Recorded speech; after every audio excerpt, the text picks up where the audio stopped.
Your father worked well with you during the shoot then? You know, he did. He did work really well with me. I actually quit in the middle of shooting at one point. And negotiating for a better deal? Yeah. And I remember Joan Hackett was just laughing. She was doubled over laughing. She couldn't believe it. She was like, my whole life I've wanted to quit a movie. And he just, first movie, he quits.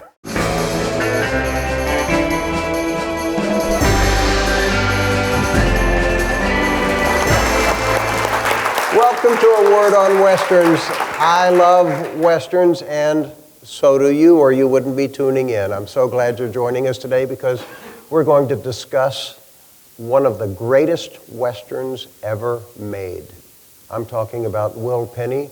It was written and directed by Jon Gries, and our surprise guest is Button, the little boy who was the major impetus in that film that was also Charlton Heston's favorite movie. Will Penny's Jon Gries. Come on in, John. Thanks. Thanks for having me. Thank you. Glad you're here. And I do love that movie, and your dad was such a well-respected director. I know people who made films with him and just tell me what a terrific man he was. He was a good practical joker, too. Yeah. Well, but he was a hell of a writer, yeah. I loved his writing. It's amazing. Will Penny had so much going for it. Chuck Heston, Ben Johnson, Slim Pickens. Bruce Dern is a great villain, led by the irascible Donald Pleasance. That's him, all right. He ain't going nowhere we can't find him. And we just gonna take our own good time about carving him up.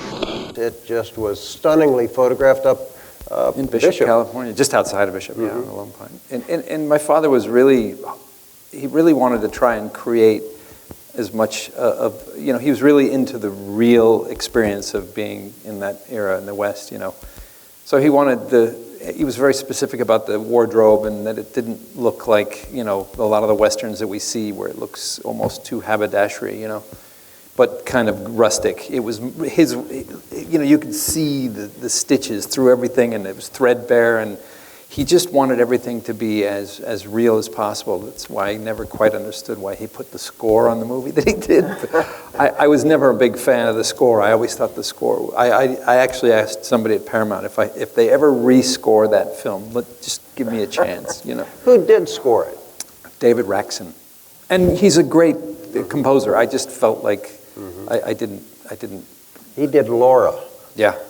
And got an Oscar for that, but but the costumes were great. Everybody was terrific in that, and amazing. You hadn't acted before. How did you get that part? I knocked my tooth out. Is basically what happened, and my father had to take me to the dentist, and we had just moved out from New York, and we rented a house out in Topanga, Malibu area there, and he had to take me to the dentist in Culver City, and he was like, "I'm not going to drive all the way back out to the beach. I'm just going to take him to the studio with me." And so we went to Paramount, and I was like, this is great, because I'm the youngest of 4 boys, and I've got alone time with my dad, who's always busy. And so I was sitting with him in his office as he was feverishly typing the final draft of the script, the shooting draft. He had to have the shooting draft ready. And pecking away as an electric typewriter, and I remember I was just talking to him, and he finally stopped me, and he said, "John, I can't talk now. I just have to get this done. Go outside. The Bonanza Street," as he called it at Paramount, "the Bonanza Street is empty. Just go. Wander around, play. Don't break any windows. Don't steal anything." Because, when you're a kid and you see how things are on a movie set and you don't understand at all, we were he shot combat all the time. So all the sets were always dilapidated, and we'd break glass. And he'd come over and go, "No, don't!" So 4 boys, it's always fun. But anyway, so I walked down the hallway and going out the 2 big glass doors, and in come Walter Seltzer and Fred Engel, who were the producers. And they stopped me and they said, Are you here with Tommy? And I was like, "Yeah." And they were like, "Come with us." They took me into their office. And they just started talking to me about all kinds of things, school kid, kid stuff, girls, sports. How old were you again? I was 9. And they gave me a Coca-Cola, which I wasn't allowed to have, so it was like, I hit the mother load. This is amazing. I'm having a Coke. I'm sitting with these guys. They're talking to me. Somebody wants to take time. And then they figured out that I was indeed my father's son. And I could hear him. Their office was right next to his, and I could hear him pecking away in there. And then they get on the phone, and they call him, and they say, "Hey, Tommy." And I can hear him through the wall, and I can hear him through the phone. And he goes, "Yeah." And he goes, "We got the kid." And he goes, "Oh, great." And he goes, "Yeah, he's right here." "Oh, I'm coming." Hands up. And I'm sitting there. The door opens. I'm like, "Hey, you fucking kid, excuse me." He's like, "What?" He goes, "No. He's my son. He's not an actor, he's an idiot." That's exactly. I really want to get a t-shirt made that says, "I'm not an actor, I'm an idiot." So they convinced him to screen test me, and I was really excited about the idea that I was going to get to miss school for a day to screen test. But I hated the idea that I had to memorize lines because I was kind of an idiot.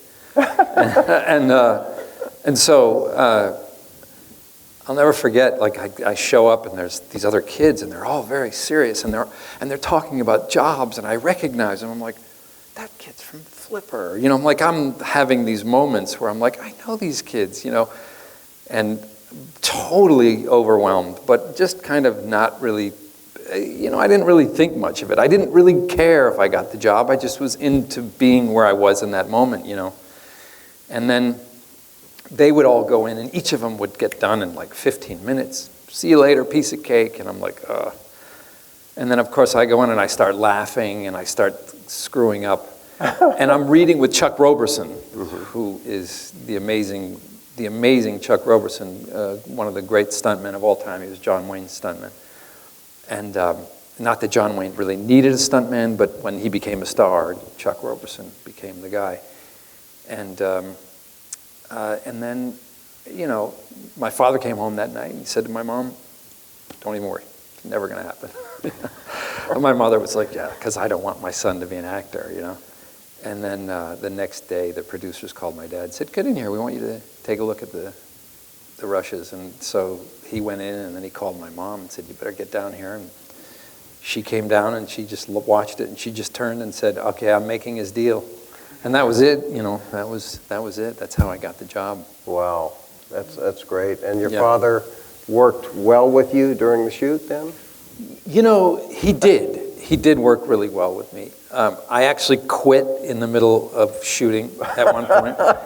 And negotiating for a better deal? And I remember Joan Hackett was just laughing. She was doubled over laughing. She couldn't believe it. She was like, my whole life I've wanted to quit a movie. And first movie, he quits. But they wanted me to lead this horse. It was a big horse, and I was frightened. I mean, I'd ridden horses my whole life, but I'd never seen a horse this big. And my father's like, "You're going to walk across here with that horse, and you're just going to take him over there and tie him up. And that's how we're going to open the scene." And I said, "That horse?" And he said, "Yeah, you're going to take that horse and just take him over there." And I said, "I quit." And I walked away. That was it. I walked off. And so finally he had the Wranglers, who were all amazing guys. And one of the guys who worked on the film was Casey Tibbs, who was one of the most famous bronc riders of all time. And Casey was a crazy wild man, but certainly taught me how to drink. But I didn't drink. I just watched. But they played, it was amazing. It was like living in a small western town. And anyway, Casey talked to me with the other Wranglers and, said, "Don't worry, that horse will never step on you." And of course, then everything went back to normal. And my dad was kind of, he was so into what he was doing and he was so easygoing. But at the same time, kind of like a little bit of a mentor. He was, you do it. That kind of thing was just, I was going to perform no matter what, How many people have you shot? Well, I guess there was a few times. How did it feel? bad. Bad scared before and bad sorry after. Wonderful scenes with Joan Hackett Yeah. as your mom. She was a fine She was really the one who took me under her wing. You know, every night, I had my own hotel room. My father didn't want me to be in his room because he was up late working all the time. And so we were at the Best Western Motel, appropriate place to stay. And Joan Hackett's room was downstairs from mine. My father's was across the hall, one of those upstairs kind of things. And she would just say, "Come down here," you know. And so we would we'd both lay in her bed and we would go through the script and read the scenes and watch television and just talk. And she was just so kind, and we'd eat dinner together. And she really was, I imagine that if there was any modicum of a performance on my part, it was due to her taking me under her wing. And my father was saying such all the time. He's like, you're saving me here, because this is a kid who's never acted. My name is Rob Word, and we love bringing these programs to you. We've got a lot more scheduled coming up. We post a new one every single week, and we want you to subscribe, like, and share. Thanks for watching.